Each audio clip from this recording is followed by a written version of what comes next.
Hi అందరికీ నమస్తే. మరి భారీ తారాగణంతో వచ్చిన కల్కి సినిమా ఎట్లుందంటే ఒక విజువల్ వండర్ అనేది చెప్పాలి. సాధారణంగా మనకి హాలీవుడ్ సైంటిఫిక్ ఫిక్షన్లో చూసినప్పుడు ఇటువంటి సినిమాలు మనం ఎందుకు చేయలేము, ఎప్పటికి చేస్తామో, అసలు మనం చేయగలమా అనేటువంటి సందేహాలు మనకి ఉండేటివి. మనం చేయలేము, వాళ్ళే చేయగలరు, అటువంటి సినిమాలు హాలీవుడ్ వాళ్ళే చేయగలరు. సైంటిఫిక్ ఫిక్షన్స్, అద్భుతమైనటువంటి విజువల్స్, సరికొత్త ప్రపంచాలు, ప్రేక్షకుడికి ఊహకందనటువంటి ప్రపంచాలు, సరికొత్త ప్రపంచాలు చూపించటం, ఇవంతా కూడా వాళ్ళకే సొంతం అని అనుకునే పరిస్థితి ఉండేది. అయితే బాహుబలి తర్వాత విజువల్ వండర్గా మరి అద్భుతమైన అంటే కథాకథనాల్లో రాజమౌళి గారిది ఎలా ఉంటుందో ఆయన గ్రిప్ ఎలా ఉంటుంది అనేది మనకు తెలిసినటువంటిదే. దానికి తోడు అద్భుతమైనటువంటి విజువల్స్ మనం చూసి అసలు స్టన్ అయినాం. అబ్బా, తెలుగు సినిమా కాదు, ఇండియన్ సినిమా టెక్నికల్గా కూడా ప్రపంచవ్యాప్తంగా మాట్లాడుకునే విధంగా చేయగలిగారు ఆయన. ఆ తర్వాత ఆ స్థాయి సినిమాలకి ఒక రూట్ మ్యాప్ ఆయన డిజైన్ చేసినట్లే అయింది. కట్ చేస్తే ఇప్పుడు వైజయంతి మూవీస్ అంటే అశ్విని దత్ గారిది దాదాపు ఇండస్ట్రీలో మరి అది 50 ఏళ్ళ సుదీర్ఘమైనటువంటి చరిత్ర కలిగినటువంటి బ్యానర్ అది. మరి ఆయన తర్వాత ఆయన ఇద్దరు కూతుళ్ళు స్వప్న దత్ గారు, ప్రియాంక దత్ గారు మరి ఆ వారసత్వంగా పోనివ్వకుండా మంచి అభిరుచితో సినిమాలు చేస్తూ ఉన్నారు. మరి ఆయన అల్లుడు గారు మహానటి సినిమా దర్శకత్వంతో తన టాలెంట్, తన విజను, తన డెడికేషన్ ఎలా ఉంటుందో చూపించారు ఆయన మొదటి సినిమాతోనే. ఎంతో ఒక 50 సినిమాల అనుభవం ఉన్న దర్శకుడిలాగా మహానటి సినిమాని, అంటే సావిత్రమ్మ జీవిత అన్నీ అంటే ఇంకా అది పూర్తి స్థాయిలో ఆవిష్కరించలేకపోయారు కొన్ని అనే విమర్శలు ఉన్నప్పటికి కూడా చాలా బాగా గొప్పగా ఆ మహానటి సినిమాని ఆయన దర్శకుడు నాగ్ అశ్విన్ చేయగలిగారు. ఆ తర్వాత రెండో సినిమా ఇది. అందులో భారీ తారాగణం. ఇక్కడ ముఖ్యమైన విషయం ఏంటంటే కమల్ హాసన్ గారు మనకి బిగ్ బి అమితాబ్ గారు అంటే ఇక స్క్రీన్ పరంగా వాళ్ళకున్న స్టార్డమ్ పరంగా చూసుకుంటే వాళ్ళని ఒకే స్క్రీన్ మీద చూపించగలగడం. అలాగే దీపికా పదుకోన్, మరి ఆమె ఇంతవరకు తెలుగు సినిమాలు చేయలేదు. ఫస్ట్లో ఏదో చేశారో అది రిలీజ్ కాలేదు. అంటే కెరీర్ ప్రారంభంలో ఉన్నప్పుడు హిందీలో స్టార్ అయిన తర్వాత ఆమె అంతా బాలీవుడ్ మీదే, హిందీ సినిమాల మీదే ఫోకస్ పెట్టడం జరిగింది. మరి అంత పెద్ద స్టార్ కాస్టింగ్, మరి అసలు ఎట్లా రెండో సినిమాకే ఇంత ఇది 600 కోట్ల బడ్జెట్, మరి బాహుబలితో పాన్ ఇండియా స్టార్గా ఎమర్జ్ అయినటువంటి ప్రభాస్ హీరో, ఇవన్నీ కూడా ఆసక్తి కలిగించినటువంటి అంశాలే నాకు కూడా. సో ఇది నిజంగా ఒక సరికొత్త ప్రపంచాన్ని ఆవిష్కరించారు సినిమా పరంగా చెప్పాలంటే. రెగ్యులర్గా ఇప్పటి వరకు ప్రభాస్ చేయనటువంటి కథ ఇది. పూర్తి సైంటిఫిక్ ఫిక్షన్గా డైరెక్టర్ నాగ్ అశ్విన్ అంటూ అద్భుతమైన విజన్ ఆయన. అంటే కమల్ హాసన్ లాంటి వారు ఓకే చేయడం అంటే, మరి అమితాబ్ బచ్చన్ లాంటి వారు ఓకే చేయడం, వాళ్ళు ఆ స్టార్లు, అంత పెద్ద స్టార్లని ఒక సినిమాలో చూపించడం అంటే కథలో కొత్తదనం కానీ, ఆ కథలో బలం కానీ లేకపోతే అసాధ్యం కదా. అందుకు తోడు రెండో దర్శకుడే రెండో సినిమాకే మరి అంత పెద్ద మన దేశంలో పెద్ద స్టార్లు అనదగినటువంటి అమితాబ్ బచ్చన్ గారిని, కమల్ హాసన్ గారిని డైరెక్ట్ చేయడం అంటే మాటలు కాదు. సో పూర్తిగా అంటే వీడియో గేమ్ లాంగ్వేజ్ కొంత మనకి కనపడుతుంది అందులో. అంటే అది బహుశా ఆడియన్స్ పాయింట్ ఆఫ్ వ్యూలో పిల్లలు 12 నుంచి 16 వీడియో గేమ్స్ బాగా ఆడే ఏజ్ గ్రూప్ పిల్లలు తొందరగా కనెక్ట్ అవుతారు. ఎందుకంటే ప్రభాస్ క్యారెక్టర్ అట్లా కామెడీ టచ్తో బౌంటీ ఇదిగా చేస్తూ ఉంటాడు ఆయన. అంటే మరి కథలో పరంగా యాస్కిన్ అనే ఒక నెగిటివ్ ఒక కాంప్లెక్స్ నిర్మించి మరి తనదైన సామ్రాజ్యాన్ని నిర్మించుకొని అక్కడ ఇదంతా చేస్తూ ఉంటాడు. ఆ యాస్కిన్ క్యారెక్టరే కమల్ హాసన్ పోషించారు. మనకి అందులోకి అదొక స్వర్గం లాంటిది అనమాట. సో తర్వాత మరి మనకి ప్రారంభంలో కురుక్షేత్రం నాటి ఇదిని చూపించి తర్వాత మరి 2898కి వెళ్ళిపోద్ది కథ. సో నాకు కొద్దిగా లోపం అనిపించింది ఏంటంటే, ఇప్పుడు కాంటెంపరీగా ఏం జరుగుతుంది అనేదానికి లింక్ లేకుండా పోయింది.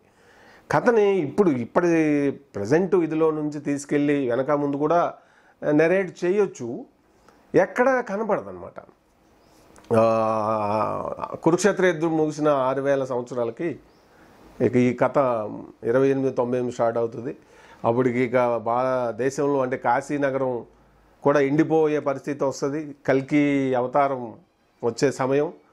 అశ్వత్థామ అసలు అంటే ఆయన 70-80 ఏళ్ల వయసు ఉన్న ఇదిలో ప్రభాస్తో తలపడి పోరాట సన్నివేశాలు చేస్తుంటే ఎవరు మన బిగ్ బి అమితాబ్ గారు అసలు బాహుబలి తర్వాత కట్టప్పలాగా అనిపించారు నాకైతే. నాకు కొద్దిగా డిసప్పాయింట్ అయింది ఎక్కడంటే, కథపరంగా ఎంతైనా కూడా, ఎంత సైన్స్ అయినా ఎంత ఇదైనా కూడా ఎమోషనల్గా ఎక్కడ ఒక రొమాన్స్ లేదు. రొమాన్స్ అంటే ఆ రొమాంటిక్ ఇది ఎక్కడా కనపడలేదు. మరి దర్శకుడికి దాని మీద పెద్ద ఆసక్తి లేదేమో అనిపించింది నాకు. అది ఒక రకంగా ఒక డ్రైనెస్ కనపడింది. దానికి తోడు కథ పూర్వము తర్వాత క్రీస్తు ఫ్యూచర్లో జరిగేది తప్ప ప్రజెంట్ అనేది లింకప్ ఉంటే ఇంకా బాగుండేది అనిపించింది. తర్వాత క్యారెక్టర్ల పరంగా మనకి ప్రభాసు, దీపికా పదుకోను, అమితాబ్ బచ్చను, మనకి సెకండ్ హాఫ్లో బాగా ఆశ్చర్యాలు ఉంటాయి, ప్రేక్షకులుగా ఎంజాయ్ చేస్తాం అవి. రాజమౌళి గారు ఇంకొంచెంసేపు కనపడితే బాగుండి అనిపించింది నాకైతే. రామ్ గోపాల్ వర్మ గారిని చూసి నేను స్టన్ అయినా. తర్వాత విజయ్ దేవరకొండ గారు, ఇట్లా దుల్కర్ సల్మాన్, వీళ్ళందరినీ కూడా మరి ఇదిలో ఇన్వాల్వ్ చేయగలిగారు. డైరెక్టర్ నాగ్ అశ్విన్, ఆయన పనితనం చాలా గొప్పగా ఉంది, అందులో డౌటే లేదు. మనం ప్రౌడ్గా చెప్పొచ్చు ఇక నుంచి. అంటే అన్నిటికంటే గ్రేటెస్ట్ స్ట్రాంగ్ పాయింట్ ఏంటంటే, ఇందులో క్యారెక్టర్లు అంతా కూడా మన ఎపిక్స్కి లింక్ చేశారు. మహాభారతానికి లింక్ చేయడం వల్ల వీడికి ఒక పరిపూర్ణత్వం వచ్చినట్టుగా అనిపించింది నాకు. సాంకేతికంగా అది ఇక మన భారతీయ దర్శకులు హాలీవుడ్కి పోటీ ఖచ్చితంగా కథలు చెప్పడంలో అవుతున్నారు. అందున మన తెలుగు ఇది నుంచి ప్రౌడ్ ఆఫ్ నాగ్ అశ్విన్ అని గర్వంగా చెప్పొచ్చు అనిపించింది నాకు పర్సనల్గా. ప్రొడక్షన్ వాల్యూస్ కూడా మరి 50 ఏళ్ళు పూర్తి చేసుకుంటున్న సందర్భంలో చేసిన ఈ సినిమా మరి చాలా అంటే ఆ స్థాయికి తగ్గట్టుగా ప్రొడక్షన్ వాల్యూస్ ఉన్నాయి. నిజంగా ఆ సాంకేతిక పరంగా చేసినటువంటి అద్భుతాలు చాలా ఉన్నాయి. 3 కొత్త ప్రపంచాలు మనకి చూపించాడు దర్శకుడు అందులో. సో ఓవరాల్గా అయితే కొన్ని అనిపిస్తాయి మనకి ఏదో కాంటెంపరీ, అంటే రెగ్యులర్ మన మూవీలు ఎమోషనల్ ఫైట్లు అవి ఇవి డైలాగులు అట్లా అలవాటు పడి ఉన్న బ్రెయిన్ అయితే ఈ సినిమాను అంత తొందరగా రిసీవ్ చేసుకోరు. కానీ ఒక ఫ్రెష్గా వెళ్తే మాత్రం మైండ్ ఫ్రెష్గా నెక్స్ట్ లెవెల్లో అనిపిస్తుంది అనమాట మూవీ. ఎంత అనిపించినా కూడా ఏదో రొమాన్స్ అంటే ఒక ప్రేమ ఇది మిస్ అయినట్టుగా, ఏదో ఇప్పటి సమాజానికి సంబంధించిన భావోద్వేగాలు మిస్ అయినట్టుగా అని అనిపించింది. ఈ కథని మరి ఇప్పటి సమాజపు మనుషుల నుంచి వాళ్ళ పాయింట్ ఆఫ్ వ్యూలో చెప్పుంటే మధ్యలో అట్లా అంటే ఇప్పుడు కాంటెంపరీ వరల్డ్ని కనెక్ట్ చేస్తూ కథ చెప్పుంటే, ఇంకా క్యారెక్టర్ని పెట్టి చెప్పుంటే బాగుండేది అనిపించింది. బ్రహ్మానందం గారు క్యారెక్టర్ అది చాలా తక్కువ అనిపించింది నాకు. అంటే ఆ కథ పెద్దది అవ్వడం నిడివి. మరి ఎవరికి ఇంకా గొప్ప విషయం ఏంటంటే, హీరో కాబట్టి ఇట్లా చూపించాలి, హీరో కాబట్టి ఇట్లా ఎలివేట్ చేయాలి అనేది ఏమి లేకుండా ఆ కథకి డిమాండ్ చేసిన మేరకే ప్రభాస్ను కూడా చూపించడం అనేది జరిగింది దర్శకుడు.